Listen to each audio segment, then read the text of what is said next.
Hi, welcome. Enjoy the content, subscribe, and turn on notifications. John Miller always thought he knew every little thing about his wife, from her small quirks to her subtle gestures. After 7 years together, their marriage felt solid, secure, with no room for doubt. He knew their routines were packed with obligations, but there was still affection, conversations before bed, and that comforting feeling that each had found safe harbor in the other.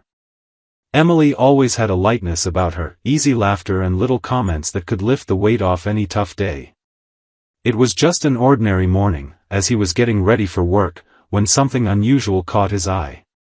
When he walked into the bathroom, he noticed something out of place, a new pair of underwear hanging from the doorknob.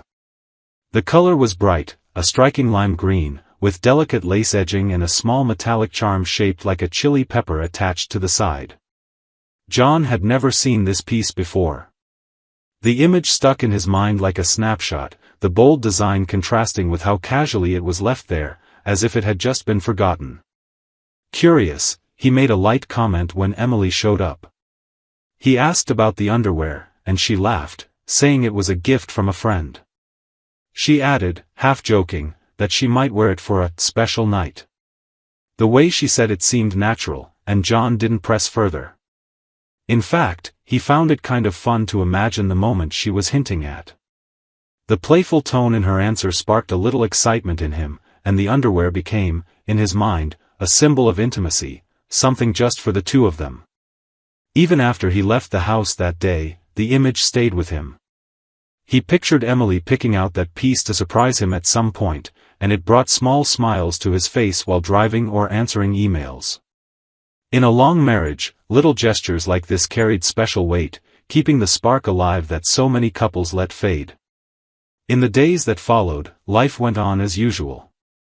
Quick chats before heading out in the morning, text messages during lunch breaks, quiet dinners at night. Emily didn't bring up the special night again, and John, though still a bit curious, didn't mention it either.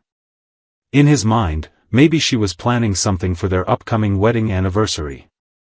The vibrant green and the silver chili charms still popped into his thoughts from time to time, like a silent invitation to something waiting to happen. At that moment, he had no idea that this seemingly innocent detail would become a turning point. To John, everything he saw was just a private, playful gesture from his wife. He didn't feel any reason to question where the underwear came from or worry about what it meant. If something was hidden behind that story, he wasn't ready to see it yet, and even less ready to face the impact it would have on their lives. That Friday, John accepted Ryan's invitation to watch the NFL game. It was a regular thing between them since high school: beer, simple food, and plenty of trash talk about rival teams.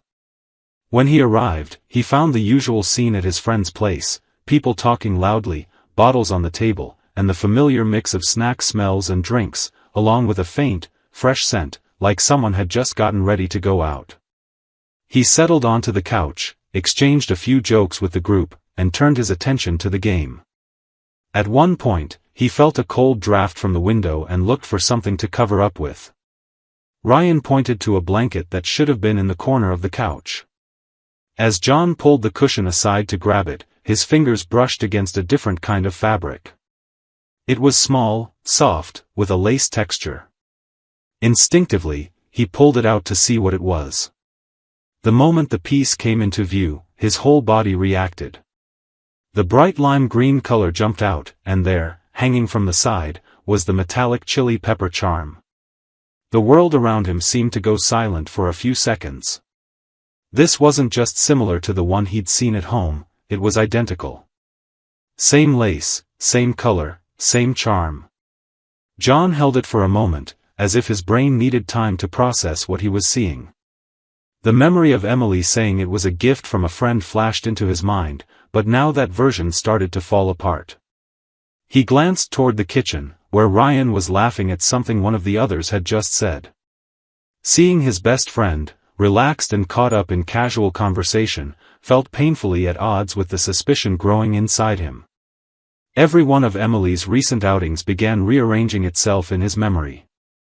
The late returns with vague excuses, the messages she quickly deleted, the way she changed the subject when he asked more direct questions. It all started to line up into a picture he'd rather not be seeing in his own mind. Holding the underwear, John felt the weight of it cut through his chest like a cold blade. It was like standing in front of a key that could open a door to a place he never wanted to enter. His marriage, his friendship with Ryan, everything could come apart from this moment on. His hands trembled, but instead of putting the underwear back, he quietly closed it in his palm and, with a slow motion, slipped it into his pants pocket. The light fabric against his leg felt like it was burning, as if with every second it was carving the discovery deeper into his memory. The noise of the conversations around him faded into the distance, muffled, almost meaningless. He tried to focus on the TV screen, but every image seemed to lose its color. Emily's laugh from that morning came back like an echo, the way she'd mentioned a special night, the bright green and the shine of the charm reflecting the bathroom light. Now, it all sounded like a rehearsed script meant to hide something.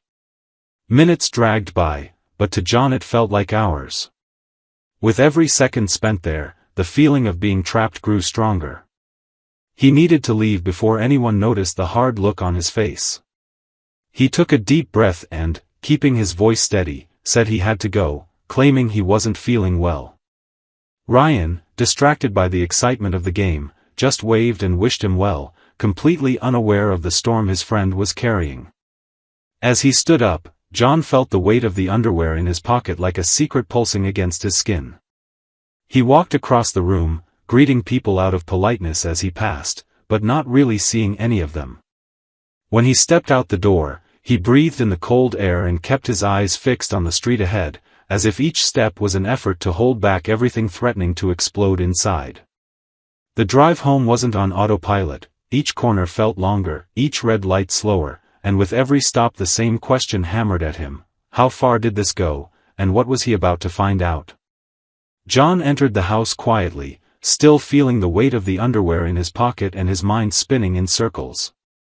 That's when he remembered, whenever he went to Ryan's place, Emily usually took the chance to go stay with her best friend Claire, spending the night watching shows and talking. So she wouldn't be home. That gave him a brief sense of relief. He wouldn't have to face her right now, but it also meant he'd have more time alone with the thoughts he was carrying. He went upstairs and stood still for a few seconds, staring at the closed closet. The memory of the underwear hanging on the bathroom doorknob a few days earlier felt almost physical, like he could reach out and touch it again. He needed to know if it was still there. He yanked the door open and started searching through everything. He pulled out drawers, pushed aside stacks of folded clothes, moved hangers one by one. Each empty space tightened the knot in his chest. Soon, the careful order Emily always kept had turned into a pile of clothes on the floor. T-shirts, dresses, scarves, everything scattered. And no sign of the lime green underwear with the chili pepper charm. Its absence seemed louder than any solid proof. He stopped, took a deep breath, and rested his hands on the open closet frame. Surrounded by the familiar scent of her clothes, John started wondering when their marriage might have veered off into something he didn't know about. He thought of their trips together, late-night talks, the future plans they'd made. Every good memory now came with a shadow of doubt. He tried to make sense of it, to find some logical thread that wouldn't lead to the obvious conclusion, but the image of Ryan's couch and the piece burning in his pocket stayed in his mind like an unerasable stamp. He stood there for a while, looking at the mess he'd made in the closet, feeling like the real chaos was inside him. And for the first time, he was truly afraid of finding all the answers he was searching for. With the closet still turned upside down and his heart pounding, John picked up his phone. The dial tone sounded louder than usual, as if each ring marked the seconds he was about to lose between them. When Emily answered, her voice was light, with background noise, probably the TV on. "Are you going to be out late?" he asked, trying to keep his voice steady, but with a weight he knew she'd notice. "I need to talk to you." There was a brief silence before she answered, like she was choosing her words.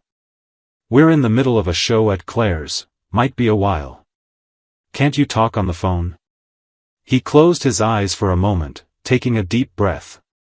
No. The sharp tone made her react instantly. Did something happen? She asked, her voice already lower, like she was trying to keep others from hearing. John felt a lump in his throat. I don't know yet, if something happened or not. On the other end, the silence was longer this time, followed by a breath that gave away her nerves. I'll come home, she said, without hesitation. He ended the call without another word. He stayed in the bedroom, surrounded by the scattered clothes, listening to his own heartbeat like it was a fast-ticking clock. Every minute until she arrived would be a minefield, and he knew that when she walked through the door, nothing would ever be the same. A few minutes after hanging up, his phone vibrated in his hand. It was Emily. He answered, and her voice came fast, with engine noise in the background. I'm in the car, what's going on? You know I get anxious, did someone die? What is it? Please, just tell me. He stayed silent for a moment, as if deciding whether to ease the tension or make it worse. I'd rather talk in person. John, her voice trembled, what happened? Please, talk to me. Then he heard her start to cry, the muffled sound of someone trying to hold back tears while driving. You're scaring me, for God's sake, say something. He pressed his lips together, heart racing, and before she could beg again, he ended the call. The silence that followed felt heavier than any words he could have said. The door slammed open, and Emily rushed in with red eyes, tears streaming down her face. She was breathing fast, almost gasping, her hands shaking as she held her bag. Her eyes searched for John the moment she stepped into the room, finding him sitting on the couch, body leaning forward, elbows on his knees. He didn't stand up, just watched every step she took with a serious, unreadable look. Please, just tell me what happened. Her voice was shaky, almost breaking. Is it my mom? My dad? Tell me, did someone die? John took a few seconds to respond. His eyes stayed locked on her, but there was something hard in them, like he was analyzing every reaction. No, no one died, he said, pausing after each word, as if making her feel the weight of his tone. Emily brought her hands to her face and let out a breath, a mix of relief and confusion. Then for God's sake, tell me, why are you acting like this? You had me terrified on the way here, imagining 1,000 horrible things. He stayed quiet for a few moments, leaning back against the couch. The tension between them seemed to fill the room like an invisible weight. Emily's face, still wet, showed real fear, not of an outside tragedy, but of something that could come from within their home. She knew him well enough to understand that when he got this serious, something big was coming, and that made her even more uneasy. John took a deep breath, running his hands over his face before speaking. His tone was controlled, but carried something Emily rarely heard, pure indignation. I went to Ryan's place today, he began, not looking away from her. The living room was full, everyone laughing, talking, watching the game. I sat on the couch, and when I reached for a blanket, I felt something caught in the cushion. I thought it was a sock or some random thing left behind. But when I pulled it out, he paused, leaning slightly forward. What was in my hand was a lime green pair of underwear, with lace, and a silver charm shaped like a chili pepper. Emily turned pale, and he kept going, not giving her space to speak. It was the exact same one I saw at home days ago, hanging on the bathroom doorknob. You said you got it from a friend, remember? That you'd wear it for a special night. Well, today that special night was hiding in my best friend's couch. He placed his hands on his knees, eyes locked on hers, each word like a weight being dropped. I kept that piece in my pocket. I left before the game ended. I came straight to our room, opened your closet and took everything out. T-shirts, dresses, skirts, underwear. I threw it all on the bed. I checked every drawer, every corner, and you know what I didn't find? The damn new lime green underwear with the chili pepper charm. That's not something you just pick up anywhere. It's unique. His voice deepened, heavy with frustration. So tell me, Emily, why isn't it here at home, and why was it on my best friend's couch? The room fell into complete silence. She looked breathless, eyes wide, face wet with tears, while he stayed still, staring at her like her answer would decide their future. Emily wiped her tears with the back of her hand, but her gaze stayed sharp, almost cutting. Her voice came out tight with anger. So that's it? You think I slept with your best friend, on his couch, and left my underwear there? Is that what went through your head, John? Is that really what you think of me? She took a step forward, breathing fast. Did you even ask him who that underwear belonged to? He kept his voice low but direct. No. I didn't ask. I took it and left his house. Emily spread her arms, stunned. Then tell me, if that underwear isn't mine, why are you accusing me? John leaned forward slightly, his voice heavy. If that underwear isn't yours, then why isn't it here, in your things? Where's your lime green underwear with the chili pepper charm, Emily? Her eyes flashed with fury. I can't believe you're doubting me like this. This is disgusting, John. She said, her voice somewhere between yelling and crying. He took a deep breath, trying to stay calm, but his eyes never left hers. Be patient, Emily, breathe, he said in a deeper tone. Now, stop going in circles, and just admit it. The silence that followed was thick and heavy, like the walls were soaking up every second of tension in the room. Emily stayed still for a few seconds, eyes locked on John, until a sarcastic smile appeared at the corner of her mouth. Her breathing was still fast, but now there was a hint of defiance. Want to know why you didn't find the lime green underwear with the chili pepper charm in your closet? She asked, raising her eyebrows. It's because I'm wearing it right now, John. Without looking away, she brought her hands to her zipper and slowly pulled it down, tugging the fabric slightly to reveal the underwear. The bright green appeared, along with the metallic shine of the little charm. See? I'm wearing it. I did this because I know that when you go hang out with your friends, you usually drink a bit too much and come home wanting a night. And I decided tonight would be that special night. She took a deep breath and stepped back. Now, whose underwear did you find on your friend's couch? I don't know, John. And honestly, if you really want to know, you should ask him, not me. The color drained from his face. A cold wave ran through him as he realized how badly he'd messed up. He stood up, feeling the weight on his shoulders, and took a few steps toward her. Emily. I'm sorry. I was wrong. She shook her head, eyes still wet. No. I'm going back to Claire's. I'll sleep there tonight. Wait, it's not like that. He tried to grab her hand, but she pulled away, grabbed her bag, and walked out, slamming the door behind her.